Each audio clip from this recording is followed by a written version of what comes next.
Hey, a really rare day today in that it's cloudy. Cloudy days in Queensland don't happen much. And so we're going to take advantage of it because I'll be able to show you the crap pose. The crap pose I can't really show you without there being a good angle and without there being sun shining in your face. You won't see it properly. So we've changed the camera position because it's cloudy, and I'll be able to show you the crap pose, and you'll see why we need this position in a minute. Okay, so what is the crap pose? The crap pose is not crap because it's crap, not very good. It's because it's actually very good because it helps to facilitate a crap. So it puts the bowels in a better position to stimulate the reflex for a crap. The sigmoid colon is verticalized by the position of the pelvis and the hips when you squat deeply. Hence, in India, they have all these toilets that they didn't have to think too hard about. It's probably just the evolving process of noticing that you get more of a urge to crap when you go into a good old squat.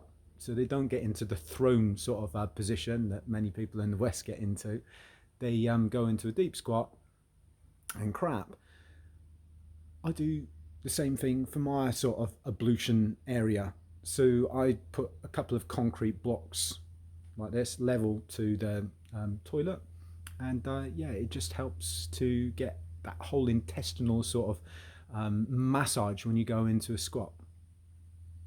Sorry if you don't like the graphicness of all that, but why do we get all sort of bashful and shy and embarrassed and disgusted around this area below the belly button? Let's not, because if we do, we'll end up with problems down there. It's almost an inevitability, and it's rife, it's endemic. Let's break out of it in a sensible way. And one of those is the crab pose. Let's do it.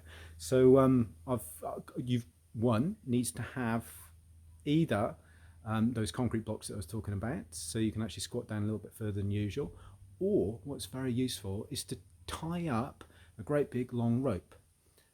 In this case, I've got a tow rope. It's a tow strap actually, and one that's secured very well, so it doesn't break and it doesn't slip off. And I'll probably do it rather than explain it anymore, because building up a mental image won't give you the picture that you need.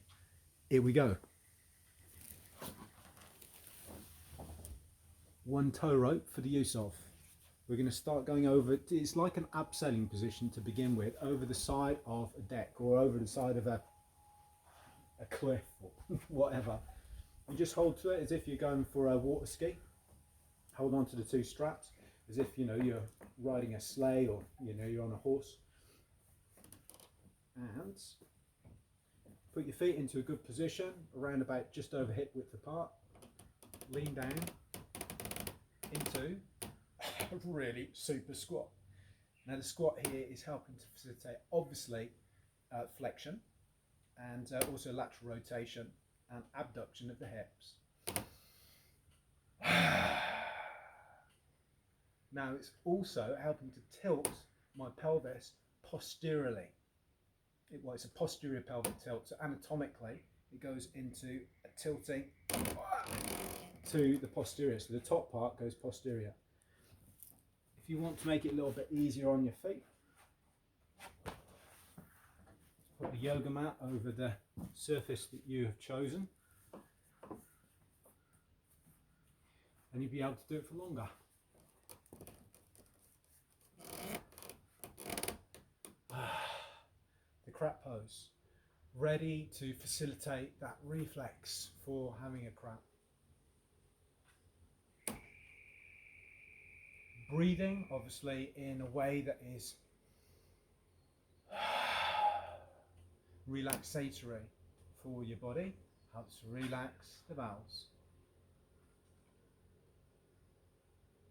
That's all. Simple. Not got anything else to say about that, other than you can combo that up with other poses like, what else could you combo that up with? You can combo up with any sort of squatting motion.